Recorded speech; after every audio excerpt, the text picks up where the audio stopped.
Oh, I know. Okay. We are FlashBlock, and we are an app that is intended to help those that suffer from PTSD to interrupt and stop or block the flashbacks that they suffer from. Okay. So our story starts with a girl named Sarah, which is, I guess, an example user, and she suffers from PTSD due to a car accident she was involved in a while ago. And she deals with most of her flashbacks in the cities because of the traffic there. And most of her issues with flashbacks are due to weak and inaccessible grounding techniques. And she often forgets her fiddle, which is kind of like a stress toy or a toy that she just fiddles around with to ground her through tactile sensation. And her inspiring quote was that especially when the stimulus is nearby, because my trauma has to do with traffic in a car. So if I hear or see things in traffic, I often get a flashback. So our value hypothesis for our application is that although users may have dogs or fiddles that, as I explained earlier, or friends or other grounding techniques, they're not very accessible. So FlashBlock will be in a phone application, and they'll be able to block their flashbacks with a simple click of a button. And more importantly, they'll be able to customize the way they block their flashbacks.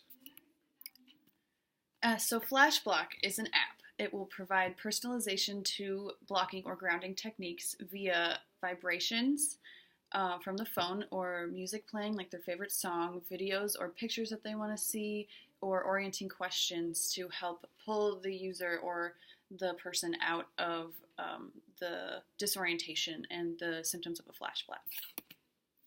Okay, so what we imagine life after flashback is that Sarah, our user, would have an accessible platform that she has grounding strategies in and emergency contacts that she could contact.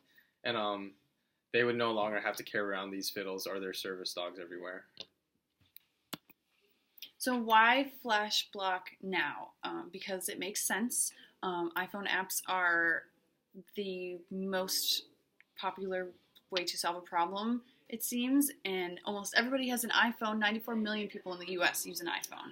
And our solution is simply to bring the physical and mental stimulations of the fiddles and the grounding techniques to a cell phone. Okay. So our application would be mostly catered to anyone that suffers from PTSD and has flashbacks, obviously, but also have an iPhone they also carry an iPhone on them daily. And in order to market our product, we'd start with the Ann Arbor community because that's where we are, and that's where our interview contacts were. And after that, we reach out to the greater Michigan area, and then hopefully all of America. So the total available market is everybody with PTSD. And then what's smaller is those with PTSD that experience flashbacks and possess an iPhone, and the obtainable market would be those people, but ideally in Michigan, so that we have closer access to them. Okay, so our competition in this, market is there's not very many people, but there's other techniques such as a dog or there's another app. But our goal for this application is to combine all of these sort of stimulations, visual, audio, and physical, and basically combine them to make a ultimate app, I guess. And the advantages of FlashBlock, specifically over the other strategies, are its immediate relief, the accessible techniques, the personalization, the direct access it will provide for more help for the user or more educational information or the ability to call their emergency contacts. Okay, so our KJ diagram is basically based off issues that our users faced, and then we wanted to highlight the three things that we felt were most important to address in the application.